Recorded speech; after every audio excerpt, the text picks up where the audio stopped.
Dear students, इस video में आपको पता चलेगा कि कांस्टेंट वेरिएबल्स और कोएफिशिएंट क्या होते हैं। यहाँ तक ही नहीं बल्कि आपको दो और टर्म्स के बारे में भी मालूम, जैसे लिटरल्स एंड टर्म्स। अब कांस्टेंट क्या होते हैं, देखिए ये बात आपको पता होगी लेकिन मैं फिर भी बता दूं। जैसे कि एक टर्म होती है, सबसे पहले चलो छोड़ कांस्टेंट से स्टार्ट करते हैं।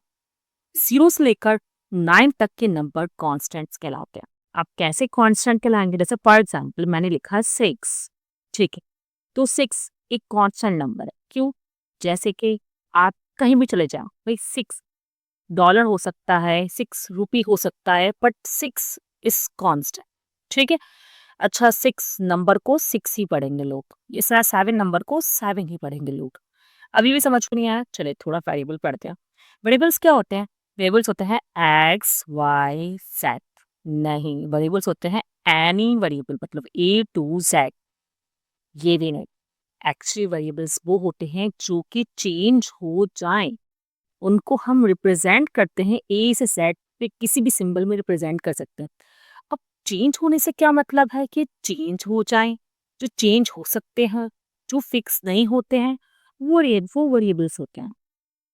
अब जैसे स्टूडेंट्स, यहाँ पे मैंने एक लिखा x+2 = 4, एक जगह मैंने लिखा x-2 = 4। अब इन दोनों टर्म्स पे x की वैल्यू सेम नहीं होगी। क्यों? देखिए भाई, प्लस का 2 वहां जाकर माइनस का हो जाएगा, तो इस टर्म के लिहाज से x की वैल्यू 2 आई। और जबकि आप इस टर्म को देखें x-2, तो -2 वहां जाके प्लस का हो जाएगा, तो इस टर्म के लिहाज से x की वैल्यू 6 आई। मतलब ये वेरिएट कर रही है, ये कांस्टेंट नहीं है, इसे कहते हैं वेरिएबल। अच्छा, ज्यादातर एक्स वाई जेड से रिप्रेजेंट करते हैं अलजेब्रा में इसको। अदरवाइज ए से लेके जेड तक कोई भी सिंबल हो सकता है वेरिएबल को रिप्रेजेंट करने का, इसमें कोई मसला नहीं है, ठीक है। MNOP QRST जो भी। अब जरा बात करते हैं कोफिशिएंट्स की।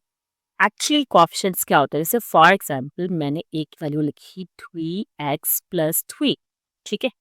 अब इस पे कोफिशिएंट क्या है, देखिए ये तो कांस्टेंट है, इसके पास कोई वेरिएबल नहीं है, ये एक नंबर है, ये 3 है तो 3 है, आपको मानना पड़ेगा 3 है ना, ये तो 3 है, ये तो हो गया कांस्टेंट। अब आप लोग बोलेंगे भाई मिस ये भी 3 है, ठीक है, ये 3 तो है, लेकिन इस x की वैल्यू हमें अभी पता नहीं है, तो ये एक x के साथ है, तो ये वेरिएट कर रहा है। फॉर एग्जाम्पल मैं कहूँ एक्स की वैल्यू 1 पुट करें, आप इस टर्म की वैल्यू निकालें, 2 पुट करें, 3 पुट करें, 4 पुट करें, जो भी पुट करें, ठीक है, तो ये कहलाएगा कोफिशिएंट, जो कि एक अननोन वेरिएबल के साथ है। कंफ्यूज हो रहे हैं आप लोग? चलो सिंपलीफाई करते हैं। देखिए, जब भी कोई वेरिएबल किसी भी नंबर के साथ मल्टीप्लाई की फॉर्म में हो या डिवाइड की फॉर्म में हो, तो या चले इससा लिख लेते हैं, किसी भी फॉर्म में हो, तो वो कहलाएगा इस वक्त कोफिशिएंट, ठीक है। अगर इस फॉर्म में हो तो ये दोनों अलग हो रहे हैं, तो ये कांस्टेंट कहलाएगा, ये वेरिएबल कहलाएगा। लेकिन इस फॉर्म में और इस फॉर्म में कहलाएगा नंबर 3, जो कहलाएगा वो कहलाएगा कोफिशिएंट। आप जानते हैं कि लिटरल्स क्या होते हैं? देखिए, लिटरल्स मैथ्स के लिहाज से देखें तो हम इस पे चूज कर सकते हैं पाई। अब पाई की एक वैल्यू होती है जो कि होती है 22/7। ये 2 को क्या हो गया, ठीक है, 22/7 ये फिक्स है, ठीक है।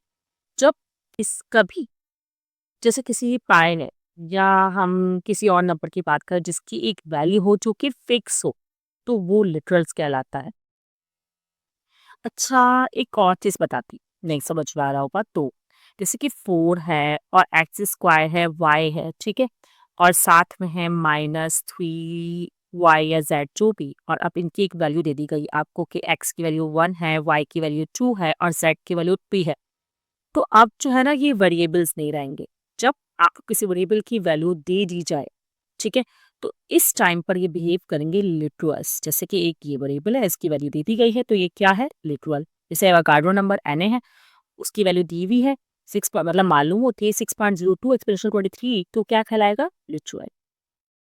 अब बात करते हैं टर्म की। टर्म इन सब का कॉम्बिनेशन है, जैसे कि हम एक ले लेते हैं, इसे कांस्टेंट ले लेते हैं, ठीक है, एक हम इस पे वेरिएबल ले लेते हैं, ठीक।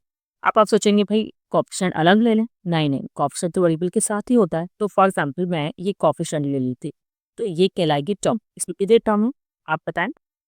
ये हुई 2 टर्म्स। अब आप लोग बोलेंगे 2 टर्म्स कैसे हो? देखिए ये कांस्टेंट है और ये अलग टर्म है। देखें टर्म्स जो है एक्चुअली प्लस और माइनस से अलग होती है। जैसे फॉर एग्जांपल मैं यहाँ पे लिखूँ 3x प्लस या माइनस कुछ भी लगा सकते हैं, ठीक है? 5y और फिर साथ में एक माइनस भी लगा देते हैं खुद से ही। और 5 हो गया तो कोई नया नंबर लेते हैं, 4 ले लेते हैं, ठीक है? तो इसमें कितने टर्म्स हो गई? 1, 2, 3। बेसिकली हम कह सकते हैं टर्म जो है उस पे कांस्टेंट भी हो सकता है, वेरिएबल भी, कोएफिशिएंट भी, सही है? वो इन चारों का कॉम्बिनेशन हो सकता है, तो ये कहलाएगी टर्म। इस वन से ये हमें कुछ बेसिक जो है वो अलजेब्रा की मालूम हो गई। नेक्स्ट वीडियो में हम और कुछ सीखने वाले हैं अलजेब्रा से रिलेटेड। अगर आप लोगों को भी किसी भी टॉपिक पर कंफ्यूजन हो रही है और आप लोग चाहते हैं कि मैं वीडियो बनाऊँ अपलोड करूँ, तो आप लोग कमेंट सेक्शन में मेंशन कर सकते हैं। Best of luck students.